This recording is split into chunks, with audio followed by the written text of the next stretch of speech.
The Black Arts on Trial by Hannibal Traven, Archmagister of the Mages Guild. History. Necromancy, commonly called the Black Arts, has a history that dates back before recorded time. Virtually all the earliest laws of the land make mention of it as expressly forbidden on pain of death. Independent practitioners of the art of sorcery, however, continued its study. The Sigic Order of the Isle of Artaeum, precursor to our own Mages Guild, also forbade its use, not only because it was dangerous, but their belief in the holy and unholy ancestor spirits made it heretical. Again, despite this, we hear many stories of students and masters who ignored this structure. When Venus Galerian left Artaeum, he may have disagreed with the Sigics on much, but he also refused to allow necromancy to be taught in the guild. Almost 1100 years have passed since the time of Venus Galerian, and there have been many archmagisters to lead his guild. The question of necromancy has continued to be asked. The strictures against it in the guild have never been lifted, but attitudes about it have shifted back and forth over the years. Some archmagisters have been inclined to ignore it entirely, some have fought very actively against it, and still other archmagisters have been rumored to be necromancers themselves. In my new role as Archmagister of the Mages Guild, it is my duty to set policy on this matter.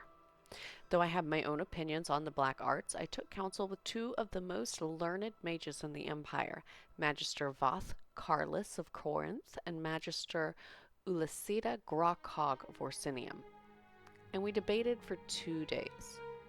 What follows are summaries of the salient points of the debate, arguments and counter-arguments, which led to the resolution of the Mages Guild on the subject of necromancy. Argument. Argument by Master Grockhog. Necromancy is poorly understood. We will not make it disappear by ignoring it. As an intellectual institution dedicated to the study of the magical arts and sciences, we have obligations to the truth. Censoring ourselves in our scholarship is antithetical to our mission of neutrality and objectivity. Counter-argument by Master Carlus. The Mages Guild must balance its quest for knowledge with responsible caution and ethical standards. It is not censoring a student's course of study to have him proceed cautiously and with purity of purpose. It is not limiting a student's freedom to set rules and boundaries. Indeed, it is essential. Argument by Master Carlus. Necromancy is an anathema throughout the civilized world. To embrace it publicly, the Mages Guild would inspire fear and hostility in the populace at large. Venus Galerian wanted this institution to be unlike the Sigic Order, which was elitist and separatist. We ignore public opinion at our own risk. We will certainly lose our charters in many places, including very likely the whole of Morrowind, where sentiment against necromancy is very strong. Counter-argument by Master Grockhog. Yes, we should be sensitive to the concerns of the community, but they should not and must not dictate our scholarship. Necromancer, to many uneducated persons, simply means an evil mage. It is madness to limit our work because of prejudices and half-formed understanding. It is an affront to the purpose of objective study to turn our back on a subject merely because of public opinion. Argument by Master Grockhog. Necromancers are the scourge of Tamriel. Whether operating independently or in concert with the Slodes or King of Worms, Mannimarco, they are responsible for many horrors, animated zombies and skeletons, and other forms of the undead. To best combat this menace, we must understand the powers of the necromancer, and we cannot do that by restricting our study of the Black Arts. Counter-argument by Master Carlus. No one is disputing the threat of the Black Arts. In fact, that is the very essence of my argument against the Mages Guild making it a school to be taught to our initiates. We can and should know what our enemy is capable of, but we must be careful not to step into a trap of looking too deep into his ways and making those ways our own. We do no one any good if by studying the evil ways we become evil ourselves. Argument by Master Carlus. Necromancy is inherently dangerous. One cannot dabble in it. The simplest spell requires the spilling of blood and immediately begins to corrupt the caster's soul. This is not conjecture, but simple fact. It is irresponsible of the guild to teach and thereby encourage a sort of magical study which has proven itself time and time again to bring nothing but terror and misery on the practitioner and the world. Counter-argument by Master Grakog. All schools of magicka are dangerous to the uninitiated. A simple fireball spell from the School of Destruction can cause great harm when cast by a novice, not only to others but to the mage himself. The School of Mysticism, by its very nature, forces the practitioner to divorce his mind from logic, to embrace a temporary sort of insanity, which one might argue is very like corrupting one's soul. Argument by Master Grakog. The guild already permits some forms of necromancy.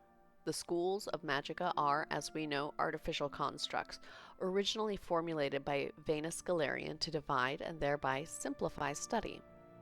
They have changed many times throughout the years, but at their heart every master knows they are all linked together. When a student of conjuration summons a guardian ghost, he is touching on the school of necromancy. When a student of enchantment uses a trapped soul, he, too, may be considered guilty of a black art. The School of Mysticism, as I have stated before, has some kinship with necromancy as well. To state that students may not learn the ways of necromancy is to stifle common skills in the other, more historically legitimate schools of the guild. Counter-argument by Master Carlos. Yes, the schools are intertwined, but the standard spells of each school have passed the proof of time. We know that a student of mysticism properly instructed will not be permanently harmed by his experience. In many ways, it is a question of extremes, how far we would permit our studies to take us. Necromancy, by its nature, relies on the practitioner going further into the darkness than is wise, virtually guaranteeing his destruction. It has no place in the Mages Guild. Conclusion. The risks of studying necromancy outweigh its usefulness. The guild does not wish to censor the study of any of its members, but it will not tolerate studies in the black arts except in limited form for the purpose of combating its evil adherents. This may only be done by rare individuals who have proven themselves both highly skilled and highly cautious, and then only with my express permission and supervision. Afterword. I regret to acknowledge the truth behind the rumor that Master Ulyssida Grakog was more than an apologist for necromancy. She was a necromancer herself. Upon this revelation, the Knights of the Lamp attempted to arrest her at the guild house in Orsinium, but she made good her escape. We have every confidence in the replacement magister in Orsinium. Though I disagreed, I respected her logical reasoning enough to include her arguments in this book, and I see no reason to remove them. It is disappointing, however, to see that her interest in the truth was nothing more than a euphemism for her slavery to the black arts. This unfortunate situation merely illustrates how essential it is for guild members to be wary of the lure of necromancy and be vigilant to its practitioners' infiltration in our Mages Guild.